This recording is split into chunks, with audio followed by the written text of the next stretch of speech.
po natin dyan. Siyempre, iba yung pag-iingat po ang paalala ng IFM Baguio sa ating lahat. At siyempre, yung mga ganitong panahon, Idol Ramil, ganito din yung panahon na uso ang sakit. Yun, yung ganitong ulan-ulan.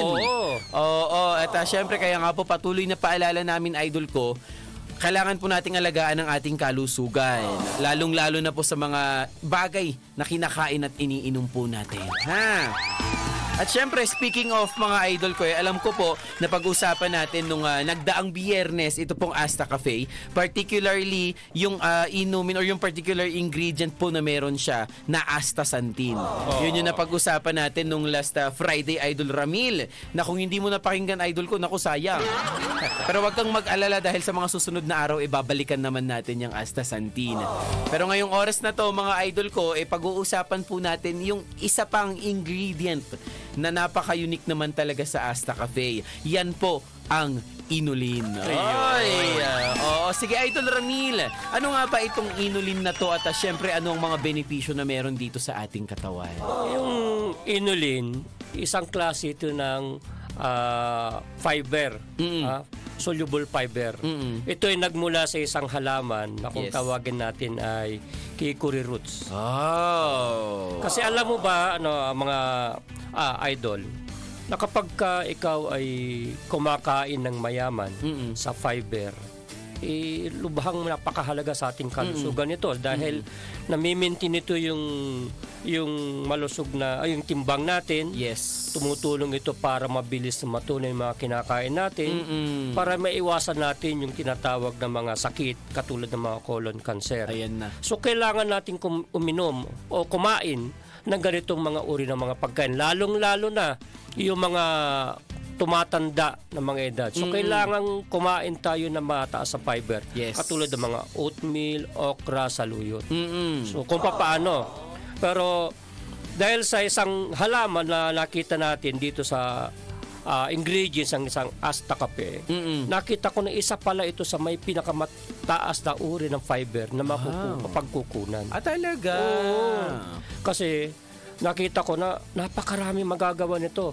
Pwede ka nang, kung hindi ka makakain na katulad ng mga oatmeal, okra, magkape ka ng Asta Cafe. Kasi meron itong taglay na inulin fiber. Mga idol ko, in addition to that po, itong tinatawag po nating inulin or may prebiotic fiber matatagpuan po sa mga sumusunod na pagkain.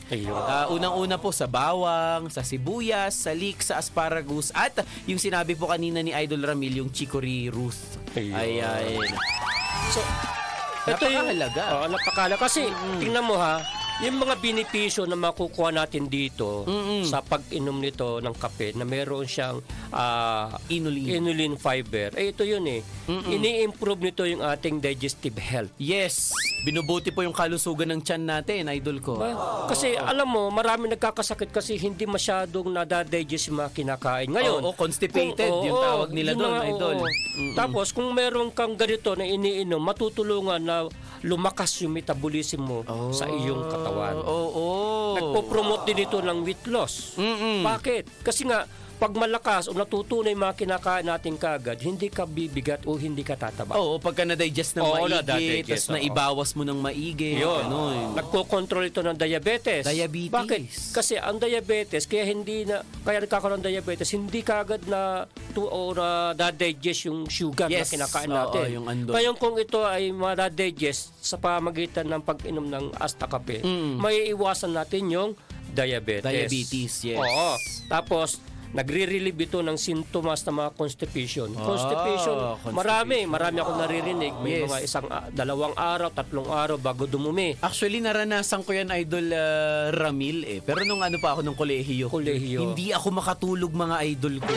Ganun ako kasi sumasakit yung tiyan ko Talagang sasakit yan. Kasi biro mo, kumain ka ng 3 beses sa loob isang araw, hindi ka dudumi. Anong mangyayari? Nabubulok yung mga pagkain sa tiyan. Di magkakaroon magiging toxin ito. Totoo. Pagka nagkaroon toxic sa loob ng katawan natin, yan na yung tinatawag na may mga cancer, sasakit ang tiyan, kabagon. Marami tayong makukuha dyan. Pag hindi lumabas, yung mga kinain natin sa araw-araw. Dapat, That's right. ang kailangan ay 1 o 2 beses tayong dumumi sa isang araw. Ayun. Sa pamamagitan ng pag-inom o pagkain na may matataas sa fiber, ay may iwasan natin yung constipation. Yun naman. Yung pang-isa, yung obesity. Obesity. Obesity kasi, hindi lang ngayon puro matatanda. May mga bata. Totoo. So, kailangan Totoo. natin pakainin din yung mga bata, mga teenager. Makikita naman natin, ang lalaki. Bakit kaya lumalaki yung katawan? Hindi nga nadadegest yung kinakain. Yes. Nadadagdagan. So, yung nagiging fat sa ating katawan. Tama. Ito yung masama para sa isang tao. Oo. Yun, oo. Kaya po sa mga idol natin dyan, naku, ayan nga po, yung tinatawag nating, yung obesity, madalas iniisip nila sa mga nakakatanda lang. Hindi po. Kahit mga bata, Mga na-obese bata, na rin oo. ngayon. Naku. Oo. So, ugaliin nating pakainin sila ng merong mataas sa fiber. O Yes. kaya, pwede tayong uminom ng Asta Kape. Yun. Meron siyang mataas na klase ng fiber. Fiber. Oo. Opo. Ang fiber din, ay nagre-reduce ito ng liver fats. Alam mo, mahirap liver yung, ang fats. hirap Oo, maalis. mahirap alisin yan, idol eh. Lalo na yung mga mahilig sa mga pagkain ng mga taba-taba, Oo. mga nandiyan dyan sa street foods, mga nandiyan dyan. Tapos, kadalasang kinakapitan ito yung mga nagtatrabaho sa gabi. Yung yan. Mga night shift. Yan. Graveyard shifts Meron yan, yung idol ko. fatty liver at tinatawag. Mm. So, napakahirap niya. Mahirap yan. Hirap talaga niyan. Tapos, nagre-reduce din ito ng insulin. O, di ba? Para sabi nga kanina, yung kinokontrol to yung diabetes natin. Yes. Kasi binabawasan ito yung ating insulin. Oh. Tapos, tinutulungan at i-improve yung absorption ng calcium sa magnesium. yan, mahalaga yan. Yan, oo. Para sa buto-buto yan. Oo. Saka ini-improve nito, sabi rito, yung bone density.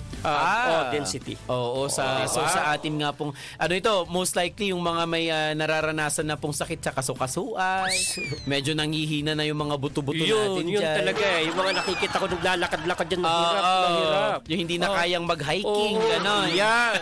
Para lumakas kayo, tulungan nyo yung mga buto, magkape kayo ng Asta Kape. Yes. Yun. Tapos tinutulungan din ito yung kalusugan sa ating puso. Totoo. Bakit kamo? Cardiovascular. Oo. Kasi nga, pagka maluwag na lumalabas yung pagkain natin, o natutulong kagad yung mga pagkain natin, Yes. mabilis na dinadala ng ating dugo sa ating mga organs, yung mga nutrients na nakukuha natin hanggang sa puso. Ayan.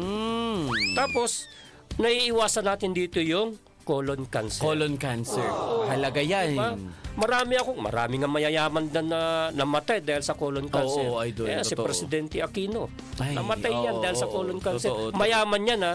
So, ugaliin natin ha na kumain ng may matataas sa fiber. Fiber. Napakahalaga niya na idol Isa ko. pa, yung inflammatory bowel disease. Ito Naku yung po. pag dumudumi, Masakit. masakit sa sa may ano. kasamang dugo. Ay, naku po. Pasintabi sa mga kumakain na Opo. idol.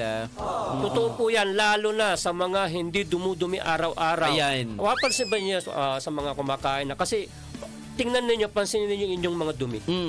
Kapag nagdumi kayo tapos nakalubog, hindi masyadong na-digest. Hindi yun. na-digest ng maigi, ibig sabihin. Yan talagang totoo yan. Yes. Obserbahan ninyo, yung mga may mahinang panunaw, ang mga dumi niyan, parang bato. Mabigat yan. Nako. Ayan. So, ugaliin natin uminom o kumain ng matataas sa may fiber kasi Yes. may iwasan natin ito. Opo. Oo. Tapos, ang fiber ay nagpoprotekta ito sa cells ng colon. Ayan. Kasi 'di ba ang colon tumutunaw yan sa mga dinadigest. Opo. Pag walang cover yan, pwede magkaroon ng kiskisan. Oo, madadali ka Magdadirect, dyan, idol ko. masusugat. Oo, marami yan dyan. Kaya nagkakaroon ng mga, pag nagsimula na magkiskisan yan, sasakit ang tiyan, tataas yung parang, tawag dito, yung ano Sorry, napindot ko pa tuloy. Oo, tataas. So tataas yan. Sasakit ang tiyan hanggang parang hindi ka na makahinga. Yung iba talagang dinadala pa sa ospital. Oo, So totoo. may iwasan natin yon. Kasi pag may cover yung bituka natin, magiging maganda yung pagtunaw nito.